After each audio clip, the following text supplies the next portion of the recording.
Do you want to give us some of the kind of details? I mean, for me, it was one of the most painful books I've ever read, and I've read a lot of painful books. It was, you write beautifully, and the sort of searing trauma memories are so clear. I felt like I was in that truly horrendous school, Madewell, with you. But do you want to tell us some of the incidents that happened that particularly stand out, so people have an idea of what you're talking about? This isn't just a sort of slap on the bottom with a slipper. No.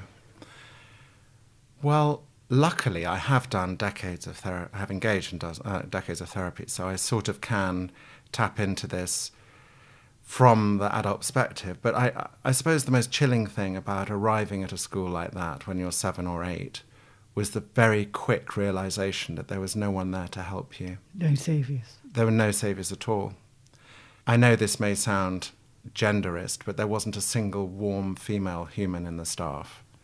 And so you're left with some pretty grisly men. I call the book A Very Private School because that's very relevant. Very clever title. So the headmaster was definitely a sadist paedophile. And he had ultimate power. He saw to it that the governors had no, ever. We never saw a governor come into the school. Parents weren't allowed inside the school buildings. And he closed it down. And he was a terrifying, pulsing menace through my 5 years there. I never saw him smile unless it was to the parents when they were collecting the boys or whatever. The whole school. You were 8. I mean, I just. I think the whole school was predicated on the demand he had to have at least 6 of us 70-odd boys delivered to him for beating on a nightly basis when he would be aroused, physically aroused. And then private, the most painful thing was learning about friends of mine who I adored. You know, we were like brothers, and I didn't know they were being secretly molested in the night, etc. And then a sort of almost a Dickensian cast of baddies. The henchmen. Yeah. There was one who was he's hiding in plain sight, but because he was he was Honourable Henry Maude, people thought he must be okay. I think the parents thought, well, he's all right, he's one of us. But he was terrifying. I mean, he beat a boy unconscious with a window pole, and he almost killed a boy in the swimming pool. Yeah. And, I mean, really extraordinary. I mean, this is violence that is just beyond comprehension, isn't it? Yes. With people who are meant to be in loco parentis.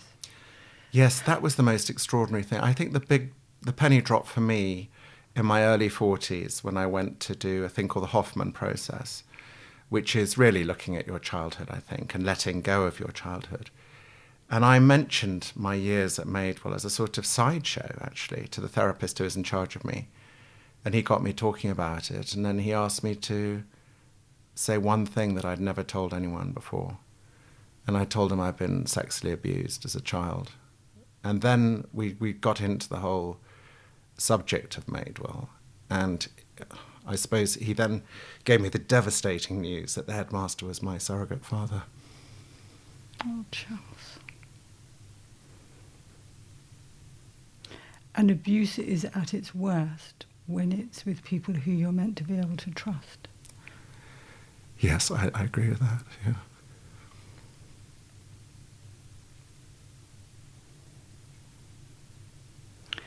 And as you're speaking, I'm so aware that what you call as fen traps of trauma, that trauma has no sense of time. No. You're 59, and in that moment, yes, you were 8 years old, in the constant threat from a monster. Yes. I suppose we all had to find a way through it. Mine was to become very angry, actually. Because I knew, although I was 8 and 9, 10, 11, 12, and I didn't know what was wrong, I knew something was really, really wrong.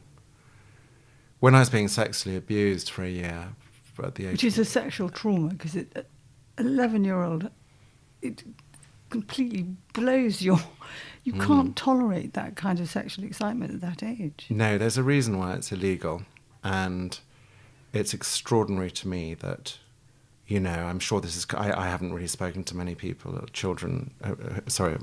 people who are abused as children, to be honest. But certainly for me, It was so confusing because it was so, well, I couldn't put a thread through it. I didn't know what it was.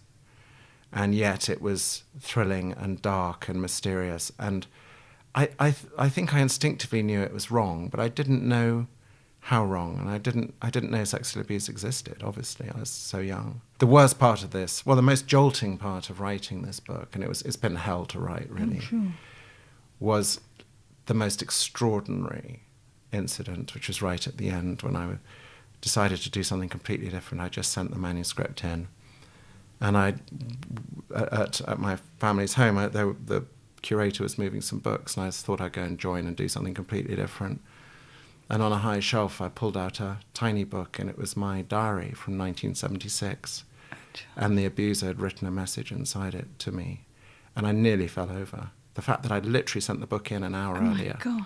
And I was rocked on my feet by this female writing, because I was abused by a female member of staff.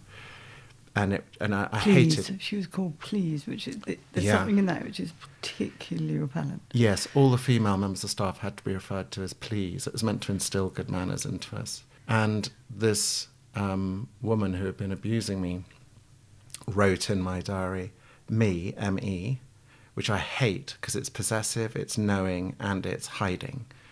You know, it's almost like me, therefore you're mine. Me, I don't even need to say who I am because I'm so powerful in your life. And me, because I know I'm a paedophile, I'm not going to put my name down. But then her address and telephone number. For some reason, this adult wanted to stay in touch with an 11-year-old boy.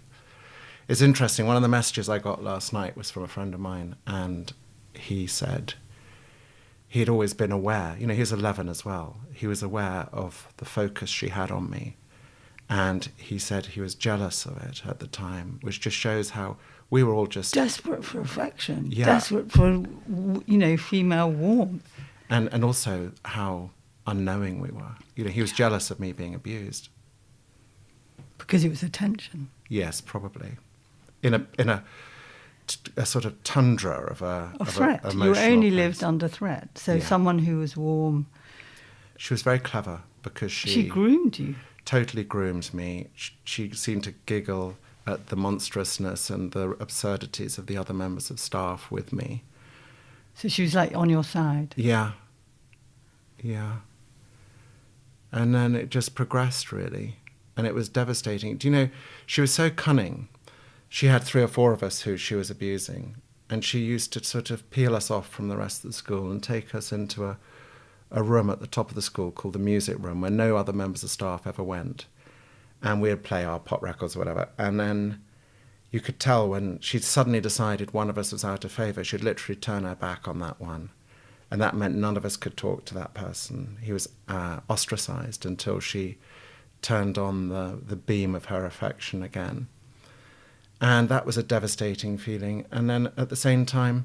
total psychopath. Yeah, well, I don't know, you would know. Yeah. And then on top of that, she manufactured, I believe, this crisis that she was going to have to leave earlier than planned because she went on to serve in the armed forces.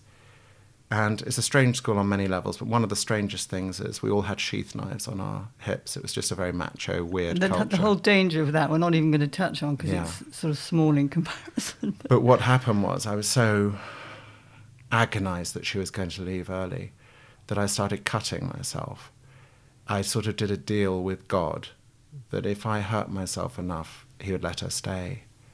And of course, I look back on that now with incredulity. I was terrified that this paedophile was going to leave me. As you were speaking, and as when I read it in your book, I could really feel this both physical kind of nausea, but also your total vulnerability. Like you had no protection. You were longing for safety, for trust. And all of us as human beings will go for anything. If you put people together, monkeys together, they will go for a hug more than food. We need affection, we need love more than we need food in order to survive. And so when you talk about how she sort of psychotically manipulated you, adding other layers of torture on top to kind of keep you on this high alert. Just is so, it's sort of unfathomable. Mm. There was no shadow of a sort of maternal feminine care in the school. So when she presented this, it was irresistible. And the main backdrop to her was this incredibly unpleasant matron, a real old battle axe who... It was cruel. Very cruel lady. So, and then the headmaster's wife was a ghost-like presence in the background. And so you had this young, charming seductress, and then this horrifying woman in the background. And I remember when I was very young, I remember the day, actually. It's the 20th of May, 1973. It was my 9th birthday. And because it was a Sunday, we had an extra hour's lie-in. And I was wide awake on time, so I had an hour to think about the extraordinary feeling of it being my birthday and not being allowed to see my family at all. And then I had this realization. I had a rather disconnected relationship with my mother because she had left home when I was very young. And I remember thinking this thought. I thought, well, my mother found it hard enough to care for me when I was 8, but now I was entering this mighty age of 9. How could she possibly? Because I could no longer be sweet. That was the word she used to say about me, as I was sweet. And I remember crying then, you know, it's sort of one of those memories. And then after that, I started to make myself sick on purpose as a sort of plea for attention from this horrible matron, really, because she was the only woman there. And I'd present this chamber pot from under my bed with a thin drool of vomit in it every morning, and she'd just basically tell me to stop wasting her time and get lost, really. So the fact that there was literally no one paying attention for what we would consider normal pastoral care, there was literally not a shred of it. The perverted female member of staff had a clear run, really.